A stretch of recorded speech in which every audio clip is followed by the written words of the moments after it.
بل وأشرف منه يا سيدي خير النبي.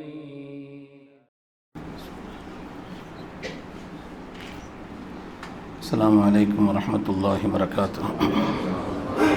الحمد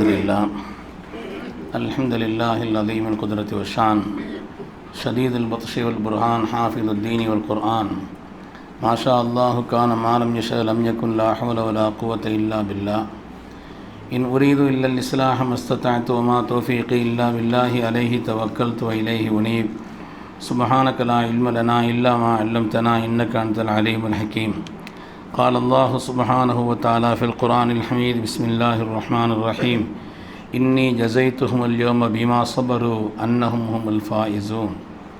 وقال النبي صلى الله عليه وسلم إن المسلم الذي يخالط الناس ويصبر على أذاهم خير من المسلم الذي لا يخالط الناس ولا يصبر على أذاهم أو كما قال عليه الصلاة والتسليم.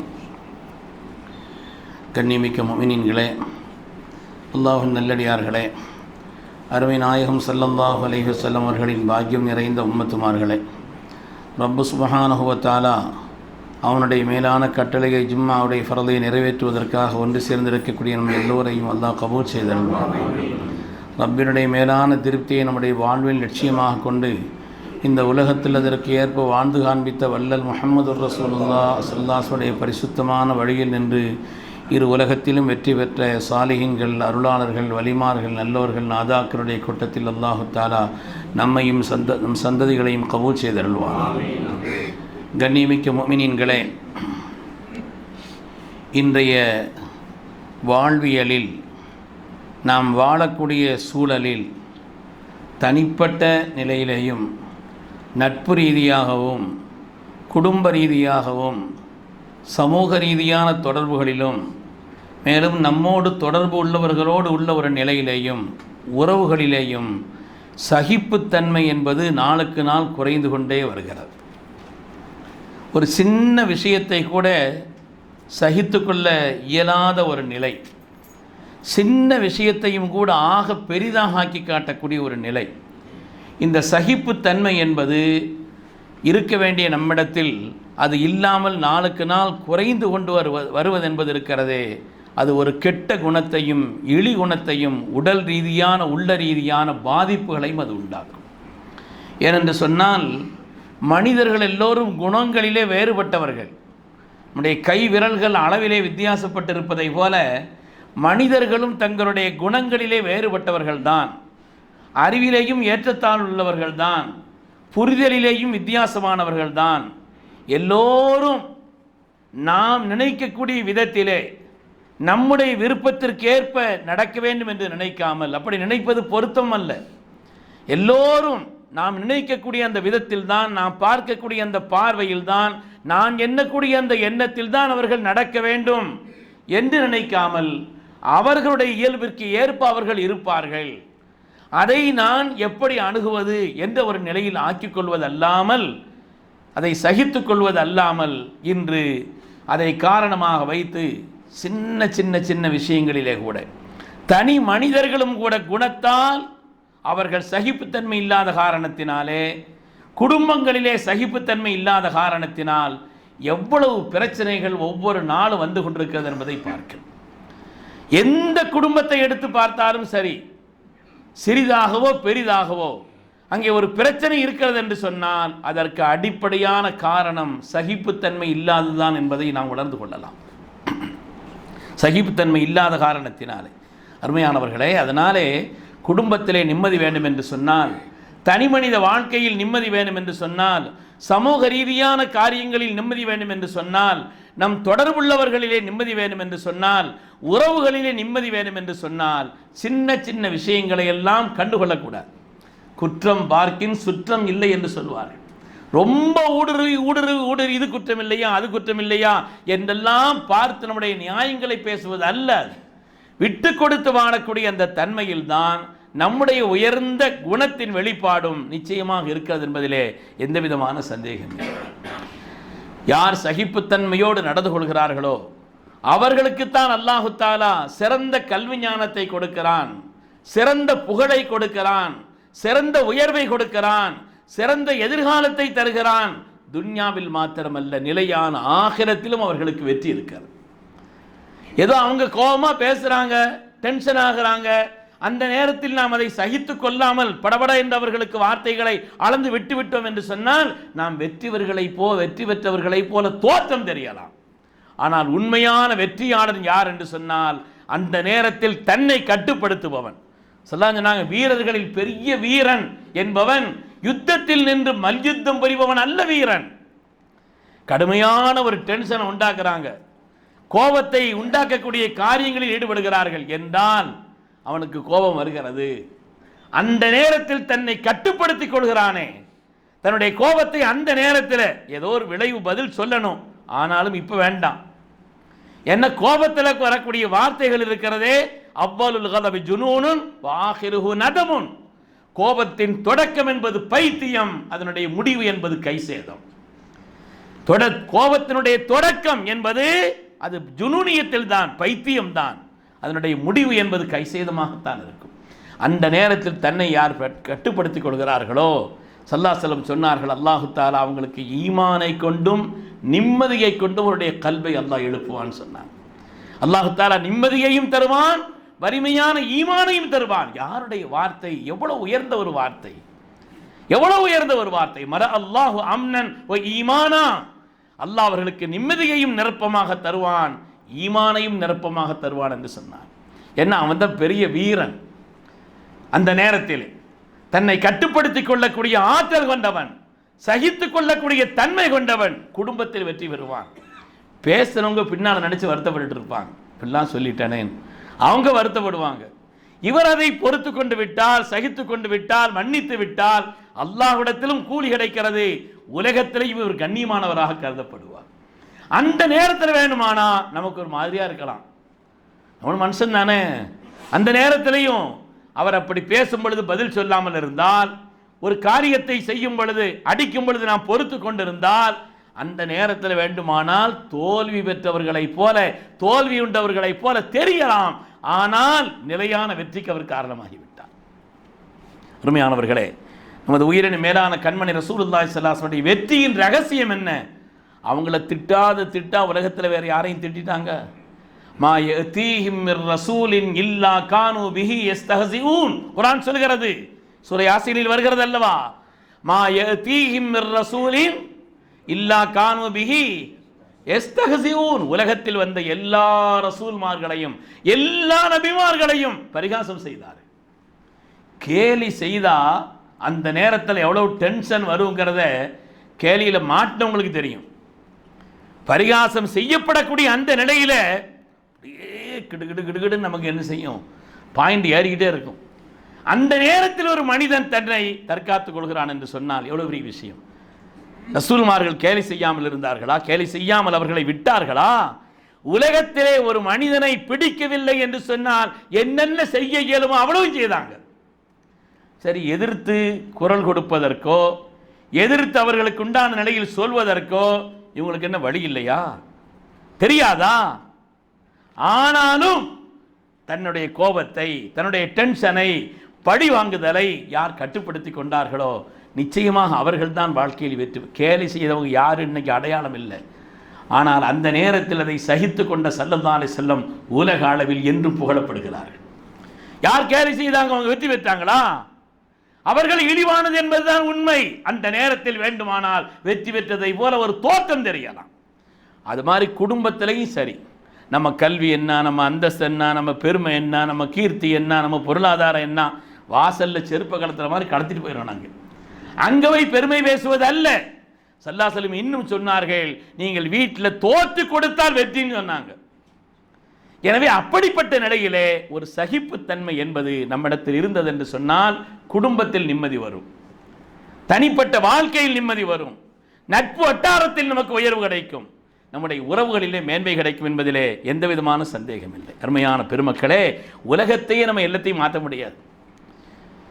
சில பேர் அவங்களுக்கு பகரம் கொடுக்கறதுலையும் ஏதாவது திட்டாங்க பேசிட்டாங்கன்னு சொன்னால் பகரம் கொடுக்கறது பலவிதம். ஏற்கனவே சொன்ன ஞாபகம் இருக்கிறது, நான் ஒரு நூலிலே படித்தேன். ஒரு ஆள் ஒரு ஜப்பானுக்கு பயணம் போனாராம். பயணம் போயிட்டு இருக்கும் பொழுது அவர் பெட்டி எடுத்து அந்த இடத்திலே இருக்க மற்ற வேலைகளை பார்க்குறதுக்காக வேண்டி பாஸ்போர்ட்டையும் கொடுத்து அதை பெட்டியும் அளவு பார்ப்பதற்காக வைக்கிறார்.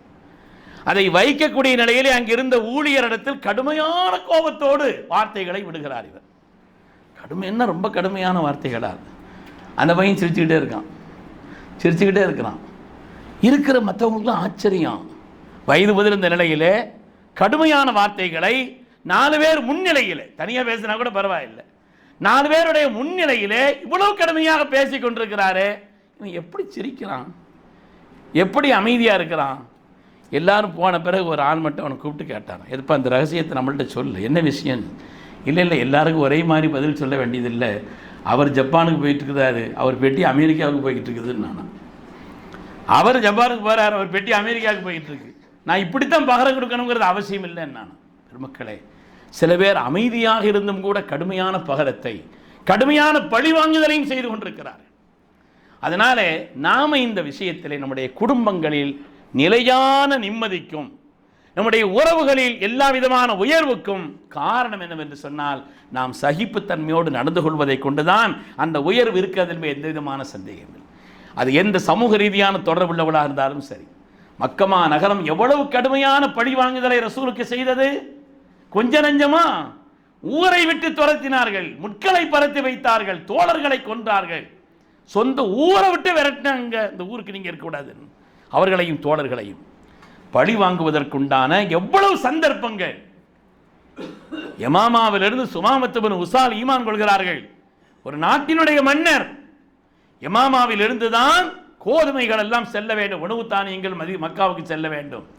கடும் எதிரியாக இருந்த சுமாமா ஈமான் கொண்டதற்கு பின்னாலே அல்லாஹ்வுடைய ஹபீபின் மீது கொண்ட அந்த முஹப்பத்தினாலே அந்த மக்காவாசிகள் செய்த அந்த கொடுமையினுடைய கடுமையை மனதிலே உணர்ந்ததினாலே அவர் சொன்னார், இனிமேல் நான் மக்காவுக்கு கோதுமை என் நாட்டிலிருந்து போகாது, ஒரு கோதுமை கூட அனுப்ப மாட்டேன்னு சொன்னாங்க. சொன்னாங்க முறையல்ல, அது முறையல்ல சுமாமா அவர்களே, நீங்கள் அனுப்புங்கள் சொன்னாங்க.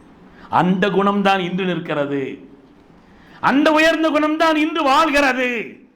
அவர்களுடைய உயர்வை பற்றி காலங்களை கடந்தும் உலகம் பேசுகிறது என்று சொன்னால் இதுதான். ஹஜ்ரத் இப்ராஹிம் அலைஹிஸ்ஸலாமை அல்லாஹ் அருள்மறையிலே சொல்வானே, இன்ன இப்ராஹீம லஅவ்வாஹுன் ஹலீம். இப்ராஹிம் அலைஹிஸ்ஸலாம் ரப்பின் பால் ஒவ்வொரு காரியத்திலும் மீளக்கூடியவர்கள், அதே போல சகிப்புத்தன்மை உள்ளவர்கள், சகிப்புத்தன்மை கொண்டவர்கள் என்று ஹஜ்ரத் சையதுனா இப்ராஹிம் அலைஹிஸ்ஸலாமை, அது நபிமார்களின் பண்பு. சகிப்புத்தன்மை என்பது சிஃபத்துல் உக்கலா என்று சொல்வார், அறிவாளிகளின் பண்பு, அறிவாளிகளின் பண்பு, நபிமார்களுடைய பண்பு என்று நமக்கு பெருமக்கள் விளக்கம் சொல்கிறார். ஹஜ்ரத் உமர் பின் அப்துல் அசீஸ் ரஹ்மத்துல்லாஹி அலைஹி அவர்கள் ஒரு நாள் இரவிலே அங்கே உள்ள ஜாமியா மஸ்ஜிதுக்கு செல்கிறார்கள். அந்த நேரம் உள்ள சூழ்நிலைகளை ஆய்வு செய்வதற்காக சென்றவர்கள் பள்ளிக்குள்ள போகும் பொழுது ஒரு ஆள் இருட்டில் படுத்திருக்கிறார். இவங்க கால் பட்டுருச்சு. அது படுக்க வேண்டிய இடமும் அல்ல, படுக்க வேண்டிய நிலையில் உள்ள இடமும் அல்ல அது. அந்த நேரத்தில் அவர் படுத்திருக்கிறார். இவர்கள் சாதாரணமாக உள்ளே செல்ல கால் பட்டு விட்டது. படுத்திருந்தவர் எழுந்து உடனே மஜ்னூன் நினைத்த நீ லூசான்னு கேட்கிறார். மன்னரை பார்த்து கேட்கிறார், நீ பைத்தியமா என்று கேட்கிறார். இருக்கக்கூடிய அதிகாரிகள் கடும் கோபமுற்று அவரை அந்த நேரத்தில் பிடித்து பழி வாங்கவும் தண்டனை கொடுக்கவும் முற்படுகிறார்கள். உமர் பின் அப்துல் அசீஸ் ரஹ்மத்துல்லாஹி அலைஹி கேட்டாங்க, நீங்கள் மஜ்னூனான்னு அவர் கேட்டார், நான் இல்லைன்னு சொல்லிட்டேன், முடிஞ்சு போச்ச பதிலுன்னு சொன்னாங்க. நீங்கள் மஜ்னூனான்னு கேட்டார், நான் இல்லையே அப்படின்னு சொல்லிட்டேன். அவர் கேட்டதுக்கான பதில் முடிஞ்சு போச்சு, அதற்குண்டான பழி வாங்குதல் இல்லைன்னு சொல்லி மனதில் எவ்வளவு பெரிய அதை தாங்குவதற்கான சக்தி இருந்திருந்தால், சகிப்புத்தன்மையினுடைய அந்த தன்மை இருந்திருந்தால், பெருமக்களே நிக்காஹ் முடித்து சில நாட்கள் எத்தனை குடும்பங்கள் எத்தனை குடும்பங்கள் எத்தனை குடும்பங்கள் எப்படியாவது ஹுலா வாங்கி தந்துருங்க, சிலத்து அவருக்கு சிபாரிசு பண்ணுங்க, காஜிக்கு சிபாரிசு பண்ணுங்க, இவற்றை போய் சொல்லுங்க, அந்த ஊர்க்காரங்கள்ட்ட நீங்கள் சொல்லுங்க. சின்ன சின்ன பழைய காலத்திலெல்லாம் அனுப்புனாச்சுன்னா எப்படி இருக்கணுங்கிறத சொல்லி விடுவாங்க. இன்றைக்கி அப்படி இல்லை. சின்ன விஷயத்தில் அங்கே என்ன கருளி என்ன அதிலிருந்து ஆரம்பிக்கும். யார் யார் என்னென்ன பேசுனா ஏமா அந்த கதையெல்லாம் வந்து இங்கே சொல்லக்கூடாது. அதையெல்லாம் கொஞ்சம் அனுசரித்து நடக்க வேண்டும். இனிமேல் அது உன்னுடைய வீடு, அப்படி ஒரு எண்ணத்திலும் நிலையிலும் நடக்க வேண்டும் என்று சொல்ல வேண்டுமே. அப்படியா என்று அதை கேட்க ஆரம்பித்தோம், காது கொடுத்த ஆரம்பித்தோம், அதற்குண்டான விளைவுகளை செய்ய ஆரம்பித்தோம்னா சின்ன சின்ன விஷயத்தில் அனுசரித்து நடக்க தெரிய வேண்டும், பழக வேண்டும். அதுதான் உக்கலாக்களுடைய அறிவாளிகளுடைய தன்மை என்று சொல்ல வேண்டும். இன்னைக்கு ஆண்கள் தலா கொடுக்கிறதுங்கிறதெல்லாம் தாண்டி பெண்கள் ஹுலா கேட்பது தான் கூடி போயிருக்கிறது. ஒரு சின்ன சகிப்புத்தன்மை என்பது இல்லை. சின்ன காரியத்தை கூட பொறுத்து கொள்ளக்கூடிய ஒரு நிலை என்பது இல்லை. இந்த சகிப்புத்தன்மை இல்லை என்று சொன்னால் உடல் ரீதியான பாதிப்பு, உள்ள ரீதியான பாதிப்பு, எல்லாவற்றிலையும் மனிதன் நிம்மதி இழந்து நிற்கிறான். நிம்மதி இழந்திருக்கக்கூடிய ஒரு நிலை. அருமையானவர்களே, நம்முடைய உணர்ச்சிகளை, கோபத்தை தூண்டப்படுகின்ற நேரத்தில் நம்மை கட்டுப்படுத்திக் கொள்வதுதான் உண்மையிலே சகிப்புத்தன்மை என்பது. நம்மை இந்த நேரத்தில் கட்டுப்படுத்திக் கொள்வதுதான். மூசா அலைஹிஸ்ஸலாமுக்கு ஹதரத் ஹிதர் அலைஹிஸ்ஸலாம் ஞானத்தை கொடுத்தார்கள். அந்த ஞானம் கிடைக்க வேண்டும் என்று சொன்னால் அதற்குண்டான முதல் தகுதி உங்களை கட்டுப்படுத்த, பொறுமையோடு இருக்க, என்னுடைய காரியங்களில் என்னை வழிவிட்டுருங்க. நான் செய்கிற காரியத்தை எதுத்தெல்லாம் கேட்கக்கூடாது. என்ன, இந்த துறை வேறு, இந்த துறை என்பது வேறு. உங்களை நான் கூப்பிடல, அல்லாஹ் அனுப்பிச்சு வச்சிருக்கிறான். என்னிடத்தில் பாடம் படிக்க ரப்பு அனுப்பி இருக்கிறான். நான் உங்களை கூப்பிடல. அதனால நீங்க பாடம் படிக்கணுமானா உங்களுக்கு அது சரி வராதுன்ட்டாங்க. முதல்ல இன்னக்கலன் தஸ்தத்தியாம் ஆய சபரா குர்ஆன் சொல்லுகிறது. நம்மளோட நீங்க சகிச்சு இருக்க மாட்டீங்களேன்னு சொன்னாங்க. நீங்க நம்மளோட சகிச்சு என்ன, என்னுடைய ரூட், என்னுடைய அணுகுமுறை இதெல்லாம் வேறையா இருக்குமே, சகிச்சு இருக்க மாட்டீங்களேன்னு சொன்னாங்க. இல்லை இல்லை, சகிச்சு இருப்பேன்னு சொன்னாங்க. 1 2 3 வரை பொறுமையா இருந்தாங்க. இவரை முடியல, அவங்களால இவரை முடியல, கேள்வி கேட்க ஆரம்பிச்சுட்டாங்க. சல்லான் சொன்னாங்க, மூசா அலைஹிஸ்ஸலாம் இன்னும் கொஞ்சம் சபராக, இன்னும் கொஞ்சம் சகிப்புத்தன்மையோடு இருந்திருந்தால் எத்தனையோ ரப்பின் ரகசியங்கள் நமக்கு வெளிப்பட்டு இருக்குமேன்னு சொன்னாங்க. அதனால வாழ்க்கையிலே வெற்றிக்கான அளவுகோல் என்பது சகிப்புத்தன்மை தான். சகிப்புத்தன்மை தான் வெற்றிக்கான அளவுகோல் என்பதிலே. கியாமத்தில் ஒவ்வொரு காரியத்துக்கும் அல்லாஹ் கூலி கொடுப்பான். தொழுகைக்கு கூலி உண்டு, நோன்புக்கு கூலி உண்டு, ஹஜ்ஜை கூலி உண்டு, ஒவ்வொன்றுக்கும். ஆனால் அந்த கூலியினுடைய அடித்தளம் என்னவாக இருக்கும்? சூரத்துல் முஃமினீன்ல அல்லாஹ் சொல்கிறான். அந்த கூலிக்கான அடித்தளம் என்ன தெரியுமா? இன்னி ஜஸைதுஹுமுல் யௌம பிமா சபரு. பல காரியங்களில் அவர்கள் சகிப்புத்தன்மையோடு நடந்து கொண்டார்கள். சகிப்புத்தன்மையோடு நடந்து கொண்டார்கள். சின்ன விஷயத்திலையும் தங்களுடைய நிலையை விட்டுவிடுவதல்ல, நிதானத்தை இழந்து விடுவதல்ல, கோபத்திற்கு கட்டுப்படுவதல்ல, சகிப்புத்தன்மையோடு நடந்து கொண்டார்கள் என்பதினால் அவர்களுக்கு சிறந்த கூலியை கொடுக்கிறேன். அன்னஹுமுல் ஃபாயிசூன், அவர்கள் தான் வெற்றியாளர்கள் என்று அல்லாஹ் சொல்கிறார். ஒரு காரியத்தினுடைய ரகசியம் கூட நமக்கு தெரியாமல் இருக்கலாம், புரிதல் கூட நமக்கு தவறாக இருக்கலாம். ஹுனைன் யுத்தத்தில் ஸல்லல்லாஹு அலைஹி வஸல்லம் அவர்கள் கனிமத்தை பங்கு வைக்கிறார்கள். புதிதாக ஈமான் கொண்டவர்கள், மக்காவிலிருந்து ஹிஜ்ரத் செய்து வந்தவர்கள், பொருளாதாரத்தில் எந்த நிலையும் இல்லாதவர்கள், அவங்களுக்கெல்லாம் கொஞ்சம் கூடுதலாக கொடுத்தாங்க. அப்போ அந்த நேரத்தில் அன்சாரிகளிலே உள்ள ஈமானில் ஆரம்பமாக நிலையிலே உள்ள சில இளைஞர்கள் என்னத்திருந்தாலும் மக்கா மேலே ஒரு பிரியம் இருக்கத்தானே செய்யுது, மக்காவாசிகளும் கொஞ்சம் கூட கொடுத்துட்டாங்களே அப்படிங்கிற மாதிரி கீழ்நிலையிலே உள்ள, தொடக்க நிலையிலே உள்ள சில பேர் பேசிக்கொண்டார். ஸல்லல்லாஹு காதுக்கு வந்துருச்சு. அல்லாஹ்வுடைய ரசூல் அன்சாரிகளை கூப்பிட்டாங்க. அவங்களுக்காக ரொம்ப துவா செய்தாங்க. அவங்களுக்காக ரொம்ப துவா செய்தாங்க. பல்வேறு விஷயங்களை சொல்லிவிட்டு அல்லாஹ்வுடைய ரசூல் கேட்கிறார்கள், அஃபலா தரவுல அஃபலா தரலவுன ஐ யذهبன் நாஸ் பில் அம்வால். அன்சாரிகளே, உங்க பணத்தை கொண்டுட்டு போட்டும், ஓ தர்ஜிஊன இலா ரிஹாலிக்கும் பி ரசூலில்லாஹ், உங்களுடைய வாகனத்தில் என்னை சுமந்து செல்லுங்கள். அவங்க எதை வேணாலும் கொண்டு போட்டோம், ஆனால் என்ன நீங்கள் கொண்டு போங்கன்னு சொன்னாங்க. நான் மதீனாவிற்கு என்னை தந்து விட்டேன், உங்களுக்கு என்னை சேர்த்து கொடுத்து விட்டேன். அதில் சில காரணங்களால் கூட குறைய கொடுக்கப்பட்டிருக்கலாம், ஆனால் நான் என்னை அல்லவா உங்களுக்கு தருகிறேன் என்று சொன்னார். சொல்லிட்டு சொன்னாங்க, ஃபஇன்னக்கும் சதஜிதூன அஸரத்தன் ஷதீதத்தன், இதோட உங்களுக்கு முடிஞ்சு போயிடல, இன்னும் சில சோதனைகள் உங்களுக்கு வரும், அதுலேயும் நீங்கள் சபர் செய்யணும், அதுலேயும் சைப்போடு இருக்குன்னு சொன்னாங்க. என்ன சோதனைங்கிறதையும் சொன்னாங்க. மதீனா முழுமையான வெற்றி கொண்டு வருகின்ற நேரத்தில் அங்கே வரக்கூடிய ஆட்சி என்பது, அதற்கு அடுத்துள்ள பொறுப்புகள் என்பது, அது குறைஷிகளுக்கு வரும், மக்காவாசிகளுக்கு தான் வரும். ஏற்றுக்கிற முடியுமா? இன்னைக்கு ஒரு தெருவில் வேற தெருக்காரன் வந்தாலும் என்ன செய்யுது, அவர் அந்த தெருக்காரன் ஹயாத் வர சொல்லிக்கிட்டு இருக்கான், அவருடைய வாழ்நாள் வர, வெளியூர்லேருந்து வந்தால் சொல்ல வேண்டியதே இல்லை. அவர் தூர்க்காரங்க இல்லைங்க, ஏதாவது ஒரு சின்ன விஷயம்தான் அவருக்கு ஈமா முமியே இல்லைன்றா போல் தெரியுது. அப்படி உள்ள ஒரு நிலை இன்னைக்கு, அப்படி உள்ள ஒரு காரியம். இப்படி நிலையிலே மதீனாவாசிகளே, நீங்கள் சபர் செய்ய வேண்டும். அவர்கள்தான் உங்களை ஆட்சி செய்வார்கள். அவர்கள்தான் அல்-அஇம்மத்துல் குரைஷ். ஆட்சித்தன்மை என்பதும் பொறுப்பு என்பதும் குறைஷிகளுக்குத்தான். நான் இதை நீங்க தாங்கிக்கிறணும், இதை நீங்க சகித்துக்கிறணும். எதுவரை சகிப்போ? ஃபஸ்பிரு ஹத்தா தல்குல்லாஹ வ ரசூலா, அல்லாஹ்வை ரசூலை சந்திக்கும் வரை. ஃபைன்னி அலல் ஹவுத், புகாரில் ஹதீஸ் இருக்குது, ஹவுதுல் கௌசரில் நான் நிற்பேன். என் அன்பு அன்சாரிகளே, என்ன வேண்டுமானாலும் கேளுங்கள், சொர்க்கத்தினுடைய எந்த காரியத்தையும் ஆகிரத்தின் எந்த காரியத்தையும் உங்களுக்கு ஏற்படுத்தி தருகிறேன்னு சொன்னாங்க. அதுவரை நீங்க சகிச்சிருக்கணும். இருப்பீங்களான்னு கேட்டாங்க. அன்சாரிகள் இருந்தார்கள். உலகத்தில் அப்படிப்பட்ட மனிதர்களை பார்க்க இயலாது. அருமையானவர்களை, இந்த கூலி எல்லாம் உலகத்திலே ஒரு மனிதனுக்கு நிம்மதியான நிலை, குடும்பத்தில் நல்ல சூழல் எல்லாம் கிடைப்பதும் கூட ஆகிரத்தினுடைய வெற்றிக்கான காரணம் கூட அவங்களுக்கு ஒரு குணம் இருக்கும், ஒரு இயல்பு இருக்கும். சில பேர் திடீர்னு டென்ஷன் ஆகுவாங்க, சின்ன விஷயத்தை கூட தாங்கிட மாட்டாங்க. சில பேரால் தாங்க இயலாது. இவர் அப்படி உள்ள ஆள் போல் தெரியுதுன்னு நம்ம ஒதுங்கிறோம், அவ்வளவுதான். இவர் கொஞ்சம் வெடி ஆள் போல் தெரியுது அப்படிங்கிறத நாமும் கொஞ்சம் விளங்கி என்ன செய்யணும், அவர் விஷயத்தில் அனுசரிச்சுக்கிறோம். அது மாதிரி குடும்ப காரியங்களில் சிலது பிடிக்கும், சிலது பிடிக்காது. சில பேர் என்ன செய்வாங்க, இதை சாப்பிட மாட்டேங்குவாங்க. இல்லை சாப்பிட்டே விட்டுறணும், அவனுடைய வழியில் கொஞ்சம் விட்டுறணும், போக போக அந்த காரியத்தை பக்குவமாக சொல்லணும், எந்த காரியமாக இருந்தால். அதனாலே சகிப்புத்தன்மை என்பதுதான் ஒரு மனிதன் இறைஞானத்தை பெறுவதற்கான வழி, கியாமத்தில் கூலி கிடைப்பதற்கான வழி. அன்சாரிகள் உலகத்தில் வெற்றி பெற்றது எப்படிப்பட்ட ஒரு துஆவை பெற்றார்கள்? அல்லாஹும் மர்ஹமில் அன்சார் வ அப்னாஇல் அன்சார் வ அப்னாஇ அப்னாஇல் அன்சார். உலகத்திலே அன்சாரிகள் குறைஞ்சு போனாங்களாங்க? இன்னைக்கு உலகத்தில் எங்க பேரித்தம்பழம் விளைந்தாலும் கூட மதீனாவினுடைய பேரித்தம்பழத்தை தானே ஹாஜிகளும் உம்மார்களும் வாங்கி வருகிறார்கள். அதற்கு நிகராக வந்து உண்டா? அந்த மதீனாவாசிகளுக்கு உலகத்திலேயே ஸல்லல்லாஹு அலைஹி வஸல்லம் நிலையான பகரத்தை ஏற்படுத்தி கொடுத்தார்கள் அல்லவா? மக்காவில் ஒரு ஜம்சமை போல மதீனாவுடைய பேரீத்தை, அதனுடைய உயர்வு.